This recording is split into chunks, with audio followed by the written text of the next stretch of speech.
Hey guys, welcome back to Andy's Dinosaur Reviews, and today we have another brand new PNSO figure to take a look at, and yes, we have another theropod with lips. Super exciting time to be a fan of PNSO, as at this point, I think with the addition of, lips and everything, making their figures probably about as accurate as they could possibly get, they're on top of the world. I honestly think they're unstoppable, because their sculpts are incredible, their paint jobs are incredible, and again, they now have probably the most accurate dinosaurs on the market. You can see we've got this really nice image here on the front of the box, the PNSO logo, as well as the name Donald the Saurophaganax here, because that's exactly who we are taking a look at. Up here on the top of the box, you can see a nice headshot there, of course showing off those really nice lips that this dinosaur has, which that actually sounds kind of gross and creepy. And then again, you're going to see the same thing here on the sides as far as the images go, nothing really too crazy going on as far as that goes. Nice shot here on the side of the box, though, of the head of the Saurophaganax, and then just some information over here, and then same deal for the underside. So let's pop this box open and check out our brand new PNSO figure. So as always, we've got the poster, and it's always an exciting time to break out a PNSO poster. Let's see what we're dealing with here. So we are returning to the images where we kind of have like a dino toy photography thing going on here, where we've got a really nice shot of the figure itself here within a nice forest setting, and it's gorgeous, just like I expected it to be. PNSO artwork, whether it's a little dino toy photography or, fully original, hand-drawn images or whatever it may be, it's always incredible, and definitely the same case with this poster. On top of that, we've also got the booklet, and this is a standard when it comes to a PNSO release, and has been for years at this point. They've always included these booklets, and the booklets always have lots of really cool images and information. Usually have some nice photo galleries of the dinosaur itself, which you can very clearly see here as you move through, but also, again, really nice original hand-drawn images, which I really love, and just, information galore inside the booklet. So always a really nice addition to any PNSO set is the booklets that they include. And then, of course, we also have the stand, which is always really fun to have because, if your dinosaur ever starts to warp or have balancing issues or anything like that, definitely good, definitely handy to have these stands somewhere nearby so that you can prop your model up on the shelf. And then we've got the star of the show, which is our Saurophaganax. And that is absolutely gorgeous. Let's reposition the camera here just a little bit. That is beautiful. They did a very good job on this one as well. A lot darker here in person than I honestly expected it to be. Like, the coloration on this has a very dark tone for the most part. Like, you have the really kind of subtle yellowish brown included on the side there, but for the most part the dinosaur has like very dark grays, kind of like hints of like dark greens and stuff. So even though, again, it does have a bit of a flashy appearance to it, for the most part it's a lot darker here in hand than I expected, but I actually really like that because I feel like it's a very nice natural look for it, and it's a little different, I think, than what we've seen from PNSO for the most part. So as always, let's go ahead and jump straight to a closer look at this right now. So starting up here at the head sculpt of our Saurophaganax, you can see again it is really well done in every aspect. The sculpt is extremely highly detailed. We have some gorgeous skin texture, gorgeous scale detail here in the face. You also have some really nice larger scales here as you lead up toward the snout. In those larger scales, you can see they've applied a really nice light wash so that we highlight all of the cracks and crevices there of those scales, but you can also see these scales are painted with a dark tone, kind of like a very dark gray or a black, and it looks really lifelike, really realistic as far as that paintwork goes. But as you move back here into the face, you lead into the palette, you can see much finer scaling. You can also see that same thing continue as you lead out here under the eye socket. Some nice wrinkles and creases within the eye socket area, as well as, again, nice variation of scale detail down here on the lower jaw. Lots of color variation here in the face of the Saurophaganax, honestly almost too much to really make mention of, continuing to show why PNSO paint jobs are just so beautiful, as you have, again, a nice dark tone there around the eye. You've got some like light brownish tones there in the palate. You have some greenish tones as you lead back there near the ear. You can also see darker tones running along the jawline, as well as variation of color here in the lower jaw. Even more vibrant greens as you lead up here toward the tip of the lower jaw. You can see the eyes are also painted really nicely, really carefully. They look very good. You can also see the crest. The crest actually almost has a little bit of a slight hint of a reddish tone, like there's a nice dark red within the crest, which is really cool. I actually didn't notice that prior on any of the promotional images. The jaw does articulate. It's actually really quite stiff, which is surprising because normally the PNSO jaws are very easy to move, but this one has a bit of a stiffer jaw, which could be looked at as a good thing, or a bad thing. That really depends on your preference. I don't really mind either way because the jaw still works very nicely, but you can see it is a little stiff. But inside the mouth, we've got a really nice pinkish tone. We've also got what appears to be a reddish wash or a dark pinkish wash, so you can see that there. Look at how realistic that looks. The gloss coat that they've applied just makes it look like it has such a saliva-like look on the inside of the mouth. The teeth are all painted really nicely. There's also a very nicely sculpted tongue, and then we lead up here to the top of the inside of the mouth. Man, it continues to just look so impressive. Like, the fine detail of the inside of the mouths of PNSO figures, honestly, is probably the best out there. I just don't see anybody that can compete with the quality of sculpt work you see on the inside of the mouth of a PNSO figure. The paintwork as well, again, looks very lifelike, very realistic, really nicely sculpted teeth there for the upper jaw, again, a little bit hidden thanks to the lips, and you can also see they're very nicely and very precisely painted, which you can see right there. Again, no sloppiness at all when it comes to the paintwork of those teeth, and you can see the mouth closes nicely, but it is a little stiff, like I had said.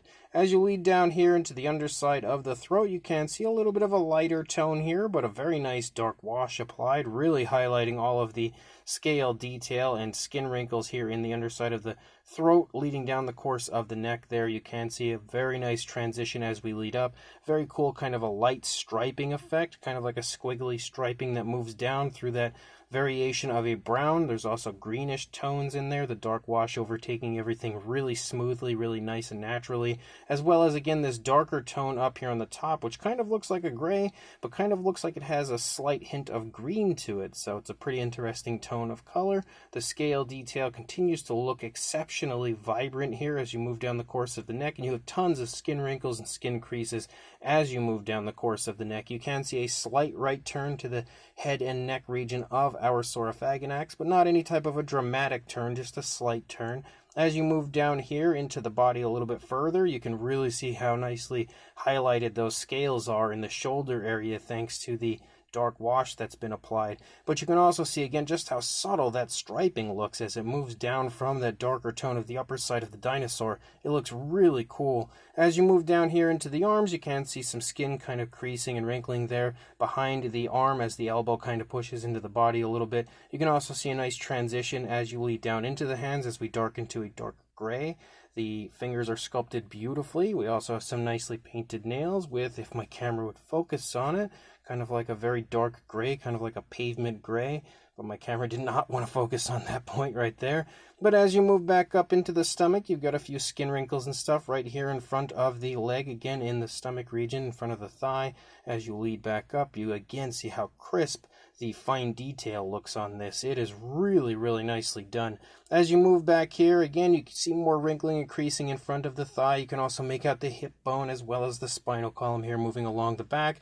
Nice muscle definition here leading down the thigh. Really smooth transition again to this lighter tone here right in the back of the thigh. Same deal here for the back of the calf, which is nice, big and bulging. You can see the kneecap there in the front of the leg. And as you lead down, you see how the dinosaur is just, starting to kind of take a step as this foot is just lifting up off of the ground. And we have a very nice lighter tone here with kind of like a dark gray dry brushing, or maybe it's been applied with a wash. Either way, it looks very realistic. I love that PNSO consistently does this. It always reminds me of what you see when you look at the foot of like an emu or something like that, because it usually has that same similar style and look to it, making the feet look very bird-like, of course. And you can see just how the toes are kind of picking up off of the ground. They look really nice.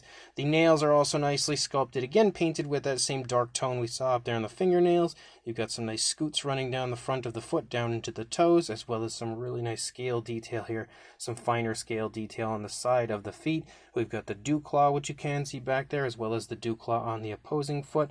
And then we lead back up here. You again have some more skin wrinkles as you lead out from the thigh into the tail. And then we have that same sort of design that we saw through the course of the body, where we have that darker tone and then that kind of striping, but it doesn't come down quite as much as you see here. It really squiggles down. It kind of falls short as you lead out here, but you also have those really nice kind of like yellowish or orangish, brownish tones, as well as slight hints of greenish tones. And again, that dark wash really tying it all together. You've got a really gorgeous curve to the tail here as you lead out as well. And then the dark tones here on the underside show back up again because of this dark wash that's applied really nicely, but, you know, very intensely, which I like because, again, it's just a little bit different from what we usually see. You can see the cloaca here on the underside of the dinosaur as we lead along. The fine detail looks absolutely phenomenal moving through the underside of our Saurophaganax, continuing to lead up into the underside of the lower jaw. And then as we take a look at the opposing side, you can see again that really nice looking head sculpt, very nice precise paintwork, just like we saw on the first side of the dinosaur. As you lead back here, you can see there's pretty much the same style of sculpt and detail as well as paintwork here in the neck, because even though there is a turn away from us, it's not any kind of like a dramatic turn enough that's going to cause a major difference in the appearance of the skin. A little bit of skin wrinkling here as you lead down into the back of the neck, though, which I didn't point out earlier. The arm is held in pretty much the same position as we see on the opposing side, so no real big differences or anything over here, but yet again, you can see how smooth that paintwork is when it transitions to that darker tone. The paintwork of PNSO figures is honestly like incredible. As you lead back here into the stomach region, you again see all the gorgeous scale detail, all the really nice striping as you lead down, that nice patterning, which is so subtle on the figure. You also have some more skin wrinkles and stuff as you lead down here into the lower part of the stomach, because this leg is kind of pushing into the stomach right there. Nice tensing here in the leg, especially in the thigh, because this dinosaur is currently being held up with just this one leg as that leg is leaving the ground, so you can really see all the tensing the entire way up the leg, which is a beautiful detail that's been added thanks to PNSO. You've also got the knee there in the front of the leg, and then as you lead down here, you've got again that nice foot sculpt, this one completely standing flat, holding the dinosaur up. Nice light wash again applied, beautifully painted nails, and then we lead back up again into the tail as you lead out the length of the tail with that really nice curve. So when it comes to a Saurophaganax, that is absolute perfection, and definitely one of, if not the best Saurophaganax on the market today. As far as a size goes, for a length, you are looking at from the tail to the snout about 11 3/4 inches, or just about 30 centimeters, or for a height to the back of the neck, a little over 4 inches, or a little over 10 centimeters, actually more like 10.5 centimeters. For a size comparison, there is Mr. Papo T-Rex, the Attack Pack Colovosaurus, the human being from Collect Day, as well as Robert Muldoon next to our Saurophaganax, which you can see the Saurophaganax definitely has a very nice, very impressive size as a whole. Not quite as large as Mr. Papo T-Rex, but still pretty darn nicely sized. We've also got the Safari Ltd Eutyrannus for a comparison, which is obviously quite a bit smaller, as well as a Mattel Velociraptor, again, also a bit smaller than our Saurophaganax, but able to at least look at, pretty much straight in the eyes. And then when it comes to Saurophaganax figures, there aren't very many out on the market currently. However, probably the most popular one would be the Rebor version, which you can see here next to our PNSO version. The Rebor version is a lot larger, of course, but the PNSO version is definitely a lot more accurate to what the dinosaur probably looked like in real life. Then when it comes to an Allosaurus comparison, we have the Mojo Fun Allosaurus here, as well as the How Long Good Allosaurus, which we can very clearly see is a lot smaller. We've also got the W Dragon Allosaurus here for a comparison next to the PNSO Saurophaganax, which you can see the W Dragon Allosaurus is just slightly larger. And then for a few PNSO comparisons, we have the recent Daspletosaurus that was released by PNSO, as well as their exceptional Albertosaurus, again also recently released. And then until the release of the Saurophaganax, the most recently released, which was also the return of lips on PNSO, we have the Yanchuanosaurus here for one final comparison. So this brand new PNSO Saurophaganax is absolutely drop dead gorgeous. The sculpt is incredible, beyond well done. Every ounce of detail you could possibly want is present on this, giving it probably the most lifelike sculpt and most realistic looking sculpt I could ever imagine on a Saurophaganax. On top of that, we've got a pretty nice pose as the dinosaur is just kind of standing there about to pick its foot up off of the ground, or currently in the process of doing so, maybe about to take a step. Kind of looks like it was like standing in the edge of the woods, looking out into an open area, sort of surveying maybe a potential meal, and it's just now deciding who it's about to go after and is just preparing to kind of lunge out. That's kind of what I take away from it. We also have some fantastic paintwork throughout, really nice naturalistic coloration for the dinosaur. We have some nice flashiness to it, but the majority of the dinosaur has a nice dark appearance to it, which I also really like because, again, it's a little bit different than we've seen from PNSO recently, as they've really been going for, even though they have had, all naturalistic colorations, a lot of it's been a little bit flashier, so I definitely can appreciate them switching it up a little bit here with this one and giving us a nice dark appearance. Now, that's not to say that I don't love the flashy colors, but, of course, keep doing that, but the dark tone of this one is definitely a nice breath of fresh air. On top of that, again, the addition of lips is awesome. Loving the fact that they are continuing to include that now on their dinosaurs, just giving them the most up-to-date and realistic appearance overall. And, you combine all of that with the fact that you get a really cool booklet and a poster, and you have yourself an absolute win yet again, as always, from PNSO. So if you are interested in grabbing this gorgeous Saurophaganax, I will include a link in the description to where you can do that on both the PNSO Amazon store and PNSO Aliexpress store. So make sure you check those links, grab this amazing figure, and like, comment, and subscribe, and I will see you in the next review. Thanks for watching.